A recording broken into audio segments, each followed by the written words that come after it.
What's up? Welcome back. My name is Akira, and this is Becoming Untouchable, the ultimate goddess glow up guide. Sips tea.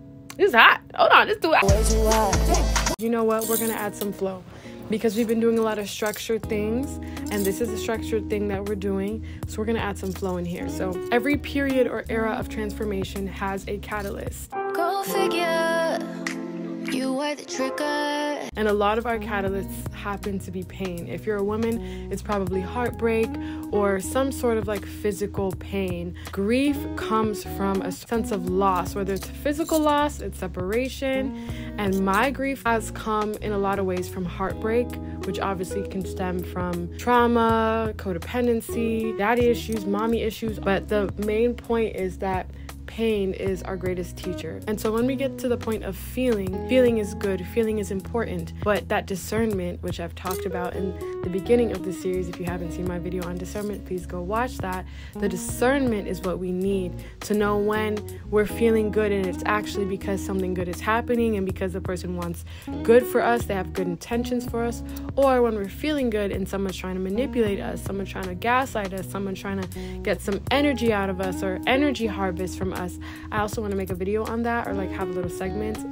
I'll get into it. But today I really wanted to dive into flow because a true glow up is learning to balance both your emotions and your like physical. It's balancing the spiritual and physical realms, balancing your emotion, learning self-control. You made me lose my self-control. Self-mastery.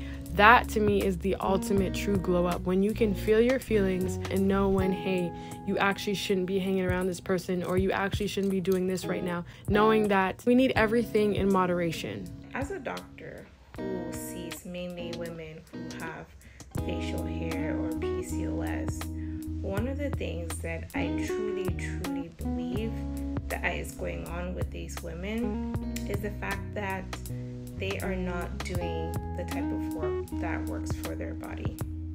And I will go so far as to say that if you have any form of disease in your body as a woman, then there is something that you are doing that is not working for your body. Women tend to have a lot of work placed on them, responsibility placed on them, and society is partially responsible for this, right? You need to take care of your siblings, you need to work a 9 to 5, you need to do all of these things, right? You need. You go into a marriage and then the burden of the work, it falls on you, right?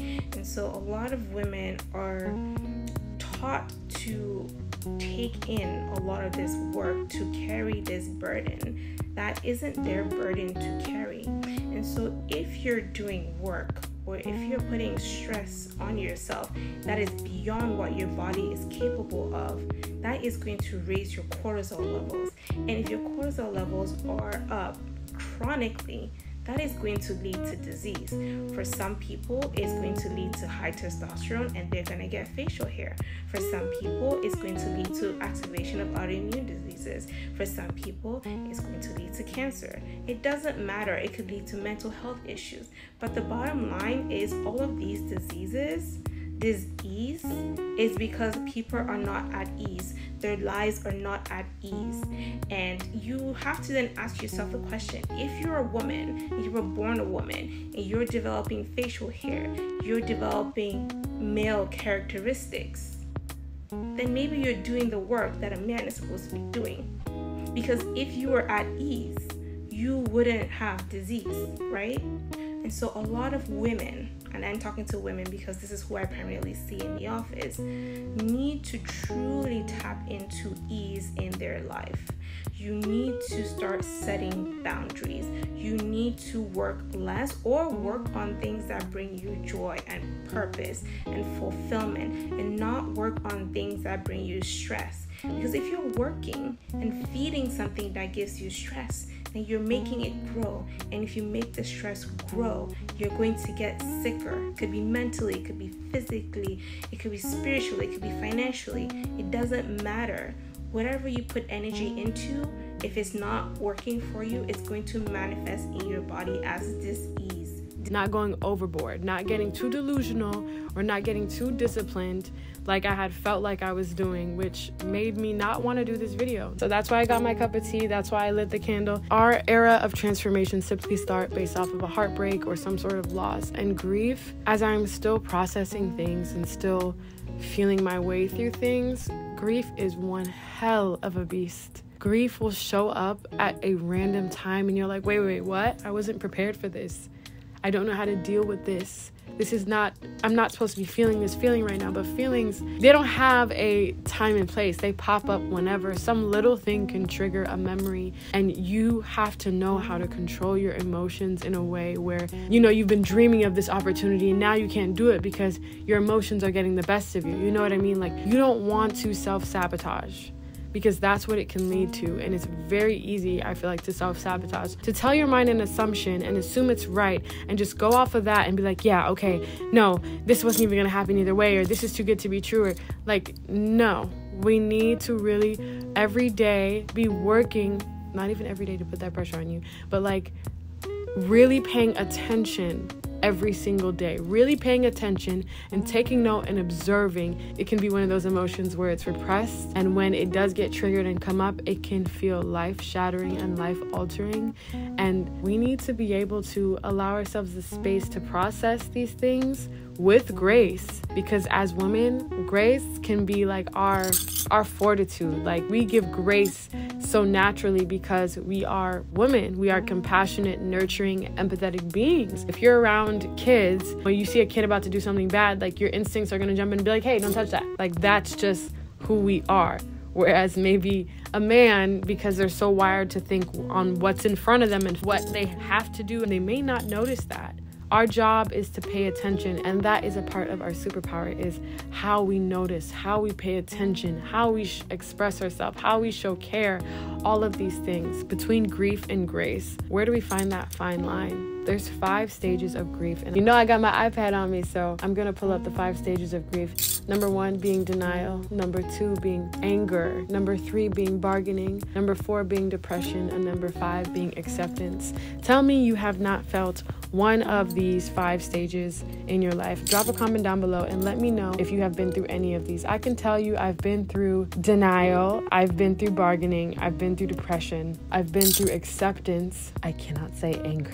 I'm still going through my processes, but it is so important to allow ourselves to feel these things, because everything needs balance. So if we are feeling grief and we've felt 3 of the 4 stages, we know that that other stage is going to come. That essence of closure that us women are looking for half the time after a heartbreak or after a separation.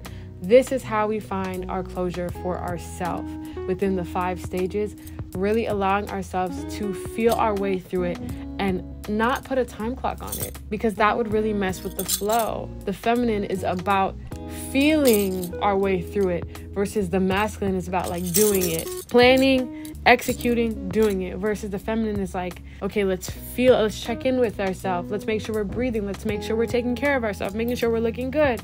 That's where the feminine comes in, and we need the balance of both. Grace to me is when we realize that there are still some parts of our shifting or our transformation that we're not comfortable with changing yet. Like, we are scared. Don't want to feel you, don't want you on my mind, on my mind, on my mind, mind. And that's okay, rightfully so. It's very natural, it's very easy to be scared. And I know, I'm just like you. A lot of times we're scared, and we need to allow ourselves to take these baby steps to get less afraid, face more rejection, hear more no's, so we're not as afraid of no's. But the balance is difficult, because on some days it's like you're just bedrotting and you're like, oh my gosh, this is terrible. On other days you're forcing this feeling, you're forcing this feel better, but you know that a part of it is bit by bit just gnawing at the uncomfortability.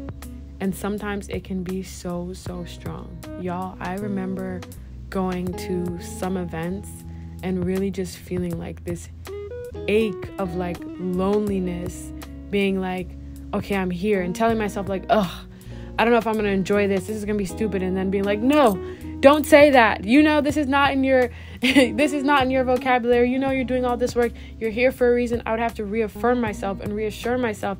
I would go to the bathroom, literally, if I start to feel like overwhelmed. All of these things, when these voices in our head that are not ours start to creep in and start to try to tell us these narratives and start to try to tell us, oh no, you should be over it already. You shouldn't be talking about it. You shouldn't be. That's where we get out of balance.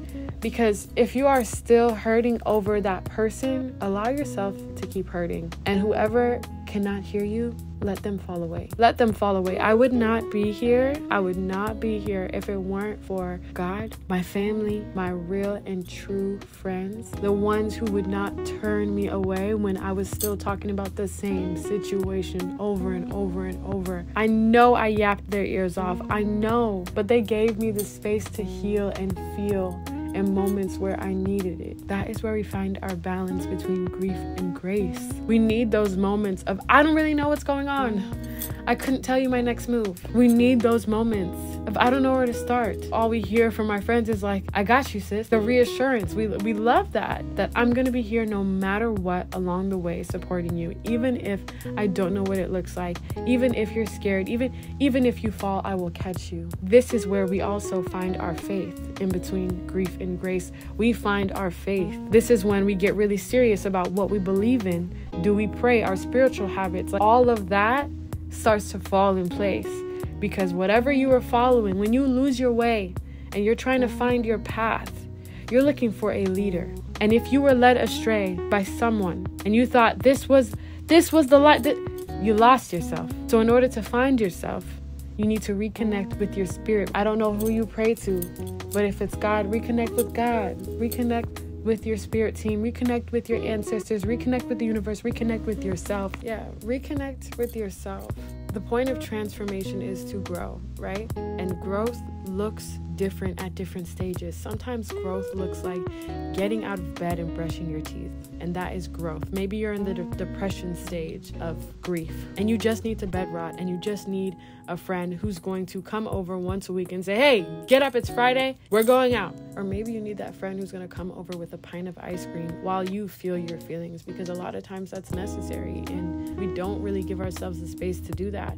We're constantly like, oh, we got to make this content, we got to do this, we got to work this job, we're constantly focused on like growing in external ways, whether it's the shape of our booty, the curve of our waist, but the inside has been suffering for so long. That closure that we didn't get, we need to find a way to release and cut the cords for ourselves so we can move forward and we can open up ourselves to new and better.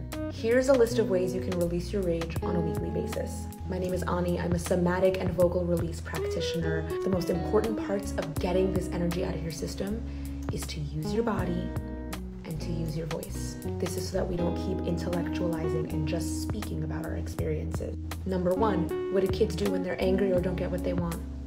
That's right, they throw a tantrum. You are a fully grown adult and you're gonna say, what the fuck am I doing? This feels silly. No, throw a tantrum. And what do kids do when they throw a tantrum? They're stomping their feet and they're jumping up and down and they're screaming at the top of their lungs. They're using their body and they're using their voice and they're getting that anger out of their system. And then once they're all tired out from their little tantrum that lasts maybe 5 minutes, maybe 10 minutes, then they're ready for a snack and a nap and they wake up feeling just fine. Number two, dance. Dancing releases endorphins. It makes your body feel so good, but especially dance that involves moving your hips. We store a lot of trauma in our hips, in the pelvis, so get your hips moving, shake it out. A recent study shows that dancing is more effective than antidepressants, and I think that that's wild. Number three, kickboxing. Kickboxing is a great way for trauma survivors to get some of that rage and that anger out of their system. Envision that the person, place, or thing, the memory, the circumstance that you are angry at is right in front of you. And that is what you're directing your punches and your kicks at. And you're releasing vocally while you do it. Ha, ha, whatever it is. Kickboxing changed my life. 4, using your voice, singing at the top of your lungs. Sing at the top of your lungs. There's a reason why it feels so good when you're just like in the car and you're blasting music and you're just like having a great time and just singing, sing, get it out of your system. Number 5, screaming. Most of us don't have a space where we can just scream completely uninhibited and not have the neighbors call the cops. That happened to me once. Story time later. But if you do have a space where you can just scream and not worry about it and have that prime carnal part of you come out, let it happen. If not, scream into a pillow. Just as effective and as free. And 6, rage rooms. Rage rooms are great.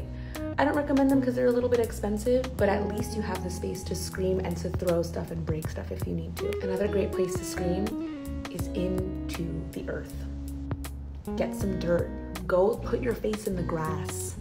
Put your feet in the grass, in the dirt, in the sand. Whatever it is, get close to nature. Nature will soak that energy right up, right out of you in the best way, and you're just gonna feel so open and so cleansed. Because in order to have a new beginning, we have to have an ending. And it may be bitter, it may be bittersweet, it may be harsh, but we have to find acceptance between grief and grace. Acceptance is the key. When we understand how much we can control, when we understand that these feelings are real and we don't undermine them, when we understand that sometimes it can be challenging to get out of bed when you feel so heavy, and that's okay. And that's okay. I remember when I was going through my stage of depression, like I really couldn't fathom, like how could you just not? I was so young, but it's like a lot of things in life we don't understand until we go through them. And when we go through them, we have a lot more grace and compassion and empathy for people going through these periods. This is how we connect. And I've said this before, we connect through our experiences, and how we feel and how we express that is so important. But I remember when I was going through my own bouts, and my sister, it was the funniest thing, like it was the funniest moment. And my sister looked at me and she was like, "What's wrong with you? You don't seem like yourself, like what's going on?" It was one of those things where it was like she didn't realize, but when she realized, it was like a come on, like, hit the reset button on the back of your dolly, like wind up the thing, like what's going on, like get on your Zoom, like whoa, are you malfunctioning? Like what happened to Barbie when she started feeling all the emotions and life wasn't happy? Wait a minute, there's a dark side, and we have to feel those things. Because life is about going through the different range of emotions and knowing that we have to know sadness to appreciate light. We have to know darkness to appreciate light. And that's very, very important. And light is so bright. Light shines so bright that light exposes darkness. So when you think, oh my gosh, they're going out and they're having the best time of their life, or oh my gosh, they didn't get karma, they're going to get their karma. You may not see it, you may not know, but they're going to get their karma. Even if the karma is just losing you. Because sometimes that is the greatest karma.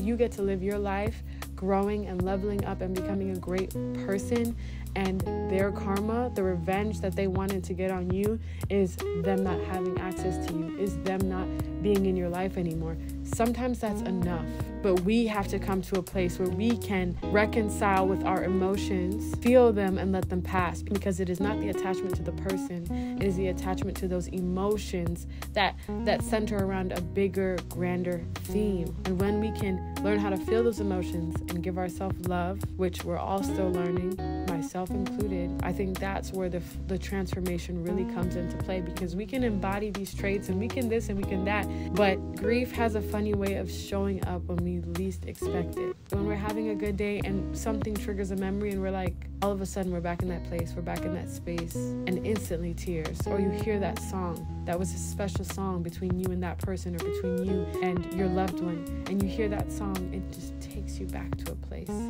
in your mind that no longer exists in reality, is nothing but a memory, but it takes you back and it triggers an emotion. These are how powerful emotions are. So when I say between grief and grace, I need you to apply your faith. I need you to find and focus in on your faith and prioritize your faith just as much as you do your fitness, just as much as you do your physical being, just as much as you do your finances. I need you to prioritize it. And I'm not just speaking to you, I'm speaking to myself as well, because these are things I had to learn through the pain, through the journey of it all. And that's why I'm here sharing it with you, allowing things to just flow through, because I know it's important. and life happens in cycles. This is just a chapter of your book. This chapter, you need to close out this cycle so you can enter the new chapter. And then it'll begin a new cycle. And everything that you learned is getting elevated. And then you're learning in a new way. Boom, and then you're going to close out that cycle. Then a new chapter. Sometimes a new chapter is buying a new home. Sometimes a new chapter is moving back home. Sometimes that's what it is. But we're all working towards this future. We're all working towards this future that we desire. Whatever your grand scheme goal is, hold on to it and know that during the journey, whatever stage, whatever chapter you're in, the uncomfortability is going to be there, and sometimes it's going to be so suffocating. But give yourself the space to take breaks. When you're in physical areas, go to the bathroom. Go to a place where you can collect yourself, gather yourself, powder your under eyes for 5 minutes, take a deep breath, come back to center, and then go back into the event. Go back into the place. Take that space and that time for yourself. That space and that time for yourself is so important, and it can make or break you. When you're stressed, the last thing you need is 7 other people piling on their thoughts and opinions. So take that time for you. I will see you guys in the next episode. I appreciate you flowing with me. Have a wonderful rest of your day.